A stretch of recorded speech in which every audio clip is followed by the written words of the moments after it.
అమ్మ ఒడేత్తన్నారా? ఎంతమందికేస్తున్నారు సార్? ఏస్తే ఏసారు గానీ, ఏం సార్ ఈ కొత్త రూల్స్ ఇప్పటి వరకు లేని రూల్స్ పెట్టారు? ఆ! కరెంట్ బిల్లు 300 యూనిట్లు దాటకూడదా? పాపం ఉమ్మడి కుటుంబాలు అందరూ కలిసి ఒకే మీటర్ పెట్టుకొని బతుకుతా ఉంటారు. వాళ్ళెవరికీ ఇవ్వరా సార్ మీరు? బావుంది సార్. మంచి కట్టుబాట్లు. అంటే ఏంటి సార్, ఫోర్ వీలర్ ఉంటే ఇవ్వరు. పాపం ట్రావెల్సోళ్ళుంటారు. ఆళ్ళు ఈళ్ళు ఉంటారు. వాళ్ళకి కూడా ఇవ్వరా సార్?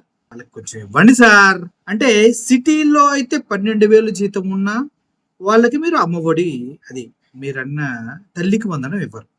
విలేజెస్‌లో అయితే 10,000 ఎవరైనా సంపాదిస్తే వాళ్ళకి మీరు తల్లికి వందనం ఇవ్వరు. ఏంటి సార్ ఈ రూల్సు?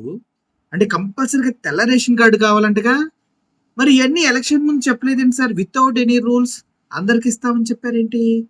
ఒకవేళ ఎవరికన్నా మాగాని 3 ఎకరాలు ఉంటే వాళ్ళకివ్వరు. 3 ఎకరాలు దాటితే వాళ్ళకి తల్లికి వందనం రాదు. మెట్ట 10 ఎకరాలుంటే వాళ్ళకి తల్లికి వందనం రాదు. మాగాని, మెట్ట కలిసి 10 ఎకరాలున్నా మీకు తల్లికి వందనం రాదు. అర్థమైంది కదా!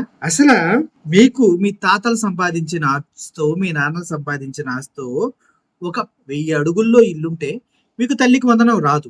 మీరు కంపల్సరీగా ఆంధ్ర వాళ్ళయి ఉండాలి. ఇయన్నీ కామన్. గవర్నమెంట్ ఎంప్లాయీ అయ్యుండకూడదు కామన్. కానీ రేషన్ కార్డు తల్లికి వందనానికి లింక్ పెట్టారు చూడండి. తెల్ల రేషన్ కార్డుకి అద్భుతం సార్. చాలా మంది పాపం గుడిసెలో ఏసుకొని ఈ అడుగులు ఇల్లు ఉంటది. వాళ్ళకి ఇవ్వరు. అబ్బా! ఏం రూల్స్ సార్ మీరు. అసలు ఎలా సార్? ఎలా? ఎలా వైట్ రేషన్ కార్డ్‌కి అసల 4 వీలర్స్‌కి ఇంత లింక్ ఎలా పెట్టగలరు? కరెంట్ బిల్లు 300 యూనిట్లు దాటితే రాదు. ఎవడన్నా పొరపాటున ఇంట్లోనే గ్రైండర్సో లేదంటే వేరే ఏదైనా చిన్నది పెట్టుకొని బతుకుతూ ఉంటే వాడికి కూడా ఇవ్వరుగా?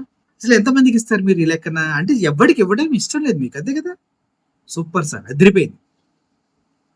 ఇలా ఉండాలి తల్లికి వందనం అంటే. ప్రజలకి ఇలాగే జరగాలి సార్.